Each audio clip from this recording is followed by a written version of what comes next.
Morning all of you. कल हमने किसके बारे में पढ़ा? कल हमने भाषा के बारे में पढ़ा था। किसके बारे में पढ़ा था? भाषा के बारे में पढ़ा था। जिसमें हमने क्या पढ़ा था? जिसमें हमने भाषा की परिभाषा पढ़ी थी। सबसे पहले क्या पढ़ा था हमने? सबसे पहले हमने भाषा की परिभाषा पढ़ी थी। क्या परिभाषा पढ़ी थी भाषा की? भाषा की परिभाषा हमने पढ़ी थी अपने मन के भाव और विचारों को अभिव्यक्त करने के लिए एक माध्यम की आवश्यकता होती है। उसको क्या कहते हैं? उसको भाषा कहते हैं। अपनी मन की बात दूसरों को बताने के लिए तथा दूसरों की बात जानने के लिए हमें किसकी आवश्यकता होती है? हमें एक माध्यम की आवश्यकता होती है। उस माध्यम को क्या कहते हैं? हम भाषा कहते हैं। क्या कहते हैं? भाषा कहते हैं। ओके। और भाषा के हमने कितने प्रकार पढ़े थे? भाषा के हमने मुख्य रूप से दो प्रकार पढ़े थे, मौखिक भाषा और लिखित भाषा। मौखिक भाषा के बारे में क्या पढ़ा था? जो भाषा बोलकर प्रकट की जाती है उसे मौखिक भाषा कहते हैं। और लिखित भाषा के बारे में क्या पढ़ा था? जो भाषा लिखकर प्रकट की जाती है उसको क्या कहते हैं? लिखित भाषा कहते हैं। और इसके अलावा एक भाषा और पढ़ी थी हमने जिसको सांकेतिक भाषा कहते हैं। उसके बारे में क्या पढ़ा था कि संकेत द्वारा, जिस भाषा में संकेत द्वारा बताया जाता है वो कौन सी भाषा है? वो सांकेतिक भाषा है। कौन सी है? सांकेतिक भाषा, जिसमें संकेत के द्वारा दूसरे व्यक्ति को क्या किया जाता है? समझाया जाता है। जैसे बच्चों का रोना, गार्ड का सीटी बजाना। ओके, ये क्या है? सांकेतिक भाषा। ये संकेत है दूसरे को समझाने के लिए। तो आज हम किसके बारे में पढ़ेंगे? आज हम पढ़ेंगे किसके बारे में पढ़ेंगे? आज हम पढ़ेंगे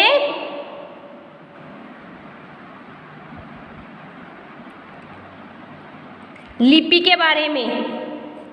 किसके बारे में पढ़ेंगे? लिपि के बारे में। लिपि क्या होती है? लिपि किसे कहते हैं? लिपि हमें किसको कहते हैं? ओके, तो आज हम किसके बारे में पढ़ेंगे? आज हम पढ़ेंगे लिपि के बारे में। किसके बारे में? लिपि के बारे में। तो ओके, लिपि किसको कहते हैं?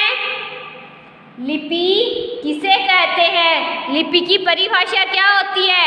क्या होती है लिपि की परिभाषा? बताओ क्या होती है लिपि की परिभाषा? ये आपने 5th क्लास में भी पढ़ा होगा कि लिपि क्या होती है। लिपि किसे कहते हैं?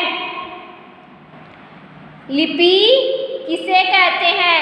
कुछ बोलते समय हम अपने मुख से ध्वनियों का उच्चारण करते हैं। उन ध्वनियों को लिखने के लिए हर ध्वनि का एक संकेत निश्चित किया गया है।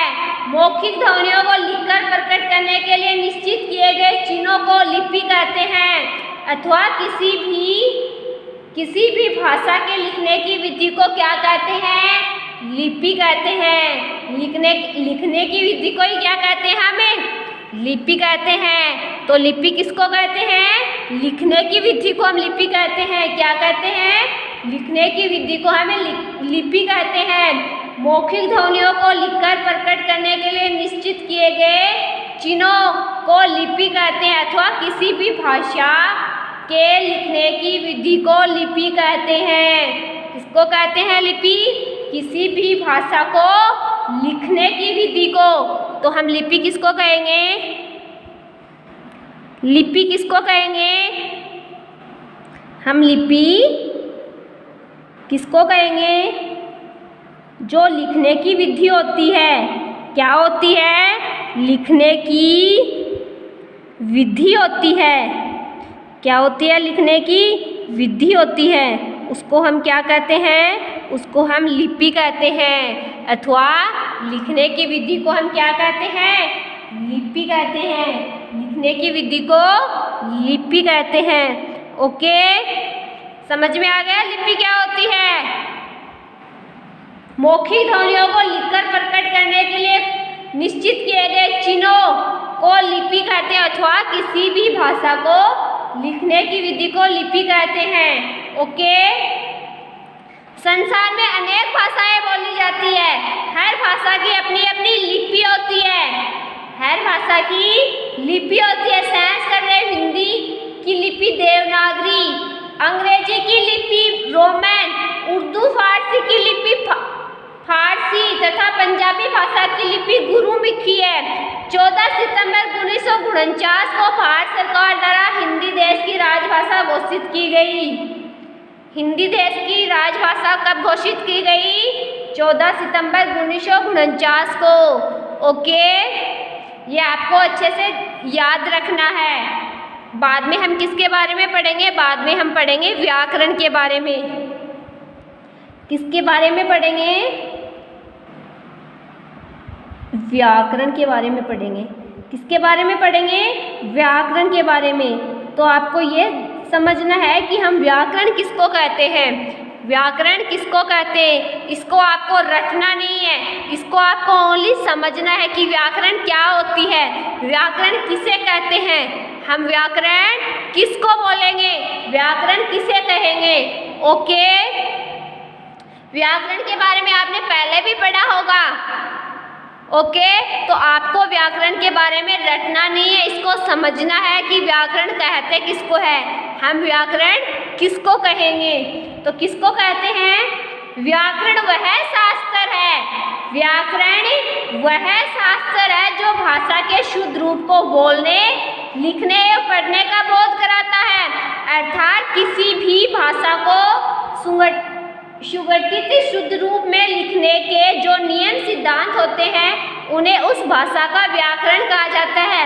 व्याकरण में भाषा की अशुद्धियों, त्रुटियों आदि की ओर संकेत करके उन्हें शुद्ध रूप में लिखने के नियम बनाए जाते हैं। तो किसको कहते हैं व्याकरण?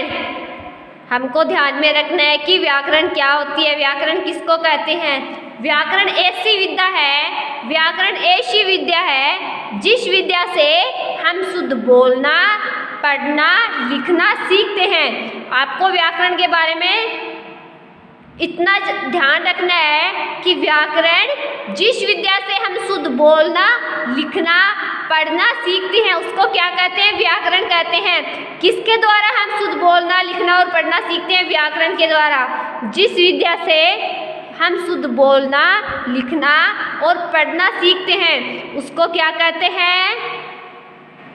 उसको व्याकरण कहते हैं। किसे कहते हैं व्याकरण? जिस विद्या से हम शुद्ध बोलना, लिखना और पढ़ना सीखते हैं उसे व्याकरण कहते हैं। ओके, तो आज हमने किसके बारे में पढ़ा? आज हमने लिपि और व्याकरण के बारे में पढ़ा। किसके बारे में पढ़ा? लिपि और व्याकरण के बारे में पढ़ा। लिपि क्या है? किसी भी भाषा को लिखने की विधि, लिखने का ढंग क्या कहलाता है? लिपि कहलाता है। और व्याकरण किसे कहते हैं? जिस विद्या से हम शुद्ध बोलना, लिखना और पढ़ना सीखते हैं उसको क्या कहते हैं? व्याकरण कहते हैं। ओके, तो आपको इतना ध्यान में रखना है कि व्याकरण जिस विद्या से हम शुद्ध बोलना, लिखना और पढ़ना सीखते हैं उसी को क्या कहते हैं? हम व्याकरण कहते हैं। क्या कहते हैं? उसी को व्याकरण कहते हैं। वर्ण, शब्द, पद और वाक्य व्याकरण के अंग है। क्या है? वर्ण, शब्द, पद। वर्ण, शब्द, पद और वाक्य क्या है? व्याकरण के अंग है। व्याकरण के अंग क्या है? व्याकरण के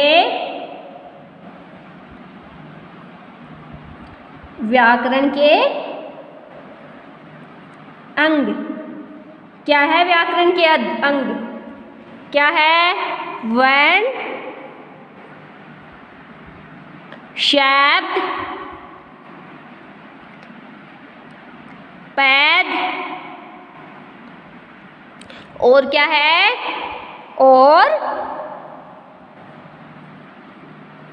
और वाक्य। और वाक्य ये क्या है? ये व्याकरण के अंग है। वर्ण, शब्द, पद और वाक्य ये क्या है? ये व्याकरण के अंग है। और व्याकरण की परिभाषा क्या होती है? जिस विद्या से हम शुद्ध बोलना, लिखना और पढ़ना सीखते हैं उसको ही हम क्या कहते हैं? उसको ही हमें व्याकरण कहते हैं। क्या कहते हैं? उसको ही हमें व्याकरण कहते हैं। ओके, व्याकरण के अंग कौन से हैं? वर्ण, शब्द, पद और वाक्य क्या है? ये व्याकरण के अंग है। ओके, तो आज हमने किसके बारे में पढ़ा? आज हमने लिपि और व्याकरण के बारे में पढ़ा। कल हमने किसके बारे में पढ़ा था? भाषा के बारे में पढ़ा था। हमारा फर्स्ट चैप्टर क्या था? भाषा, लिपि और व्याकरण था। ओके बच्चों, आज के लिए इतना ही काफ़ी है। कल हम करेंगे इस चैप्टर के क्वेश्चन आंसर। क्या करेंगे? जो चैप्टर फर्स्ट है हमारा भाषा, लिपि और व्याकरण, इस चैप्टर के कल क्या करेंगे? हम क्वेश्चन आंसर करेंगे। ओके, तो आपको क्या करना है? जो चैप्टर फर्स्ट है भाषा, लिपि और व्याकरण, उसको अच्छे से पढ़ने का अभ्यास करना है। क्या करना है? उसको अच्छे से पढ़ने का अभ्यास करना है। ओके, उसको अच्छे से पढ़ोगे और उसको अच्छे से समझोगे। सबसे पहले आप भाषा के बारे में समझोगे, फिर अच्छे से आप लिपि के बारे में समझोगे और फिर अच्छे से आप व्याकरण के बारे में समझोगे। इस चैप्टर में ये 3 मेन पॉइंट है जिसके बारे में आप अच्छे से समझोगे। इसको आपको रखना नहीं है, इसको आपको ओनली समझना है। ओके, जब आप इसको समझोगे तो आपको ये क्वेश्चन आंसर करने में ज़्यादा प्रॉब्लम नहीं होगी। ओके बच्चों, आज के लिए इतना ही काफ़ी है। कल हम करेंगे इस चैप्टर के question answer. Okay, thank you बच्चों।